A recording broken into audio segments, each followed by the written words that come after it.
Membunuh seseorang itu kejahatan yang besar.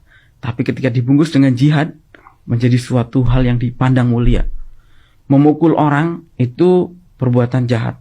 Tapi ketika dibungkus dengan amar ma'ruf nahi mungkar, menjadi suatu hal yang mulia. Di Suriah, berzina itu kejahatan agama. Tapi ketika dibungkus dengan jihad nikah, menjadi mulia. Mencuri itu juga kejahatan. Ketika dibungkus dengan kalimat faid, menjadi mulia. Merampok kejahatan, ketika dibungkus dengan ghanimah, menjadi mulia. Ini konsep-konsep agama yang disimpangkan oleh mereka. Sebetulnya pemerintah sekarang ini menjadi korban posisinya dari pemerintahan-pemerintahan sebelumnya yang membiarkan atau dalam tanda kutip memelihara. Seperti misalnya Hizbut Tahrir misalnya. Hizbut Tahrir itu tahun 52, 55, sejak awal kelahirannya sudah dilarang di Timur Tengah. Tapi di Indonesia, Hizbut Tahrir itu diberi fasilitas oleh negara. Diberi badan hukum, fasilitas, diberikan izin untuk menggunakan fasilitas negara. Seperti ketika Muktamar Khilafah di Gelora Bung Karno, bahkan pada saat itu disiarkan secara utuh di TVRI, yang notabene adalah televisi yang dibiayai dengan APBN. Yang harusnya dievaluasi oleh pemerintahan sekarang. Jangan sampai pemerintahan yang sekarang juga melakukan hal yang sama.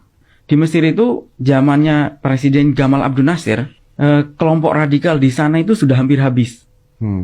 Tapi ketika Gamal Abdel Nasser itu jatuh, kemudian diganti oleh Presiden Anwar Sadat merangkul mereka karena butuh dukungan politik. Padahal ini kepentingan jangka pendek yang sangat merugikan pada jangka panjang. Akhirnya dia sendiri mati di tangan kelompok itu, dibunuh kan. Dan Anwar Sadat ini dibunuh oleh mereka.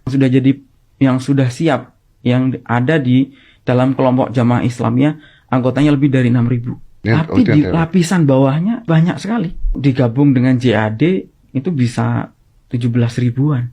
Dan itu orang yang sudah siap melakukan kegiatan teroris. Ini politik bukan? Dengan agama sebetulnya bisa sangat efektif. Termasuk untuk melakukan perebutan jabatan politik.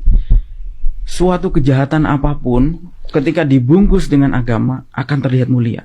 Tapi mereka mempersempit makna jihad itu hanya serangan secara fisik kepada orang yang di luar kelompoknya. Misalnya pernah ada satu kasus pelaku bom itu adalah mantan preman yang pernah melakukan semua kejahatan mungkin dia pernah lakukan.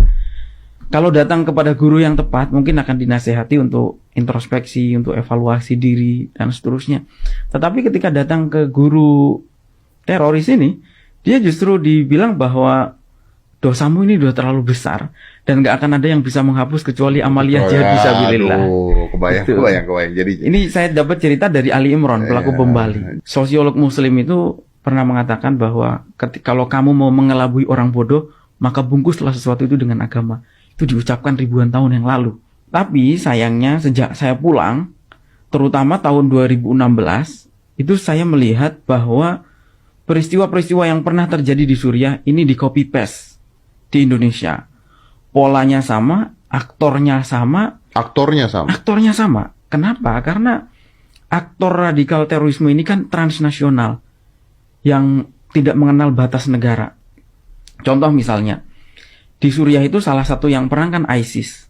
Di Indonesia, ISIS juga ada, JAD. Di Suriah yang perang salah satunya juga Al-Qaeda. Di Indonesia ada, yaitu Jamaah Islamiyah. Salah satu yang perang Hizbut Tahrir, di Indonesia juga ada Hizbut Tahrir Indonesia. Ikhwanul Muslimin juga ikut berperang, di Indonesia juga ada. Salafi Wahabi di Indonesia ada. Aktornya sama. Bahkan Indonesia, beberapa kelompok dari kita yang menggalang donasi mengatasnamakan kemanusiaan itu banyak disalurkan untuk membeli senjata di Suriah. Simbol-simbol yang dipakai pun banyak memiliki kesamaan. Contohnya bendera tauhid. Kalau Om Deddy pernah dengar bendera tauhid, itu istilah yang tidak pernah dikenal 1400 tahun perjalanan Islam.